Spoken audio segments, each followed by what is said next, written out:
ఒకప్పుడు శ్రీదేవిగారు అనే టీచర్ ఒక స్కూల్లో పిల్లలకు బోధించేవారు.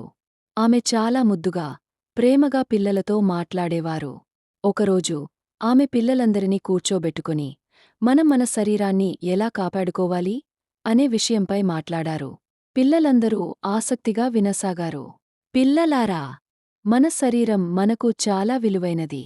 మనకు ఏదైనా సమస్య వచ్చినా, ఏదైనా సందేహమున్నా మనం పెద్దలతో చెప్పాలి. కొన్ని స్పర్శలు మంచివి, మరికొన్ని చెడు స్పర్శలు. ఇవి తెలుసుకోవడం చాలా అవసరం. ఆమె బోర్డుపై 2 వర్గాలను రాశారు: మంచి టచ్ మరియు చెడు టచ్. Good touch. అమ్మ నాన్న ముద్దు పెట్టడం. స్నేహితులు ప్రేమగా హత్తుకోవడం.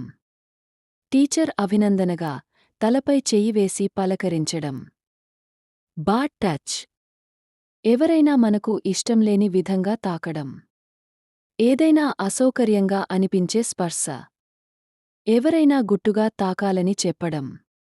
పిల్లలారా, మీకు ఎవరైనా చెడు టచ్ చేస్తే వెంటనే వద్దు, నువ్వు తాకవద్దు అని గట్టిగా చెప్పాలి. వెంటనే మీ తల్లిదండ్రులకో, టీచర్కో చెప్పాలి. ఎప్పుడూ ఎవరి మాటలకైనా భయపడకూడదు. పిల్లలందరూ తల ఊపుతూ అర్థం చేసుకున్నారు. ఆ రోజునుంచి పిల్లలు మంచి టచ్, చెడు టచ్ మధ్య తేడా గుర్తుంచుకుని తమ భద్రత గురించి తెలుసుకున్నారు.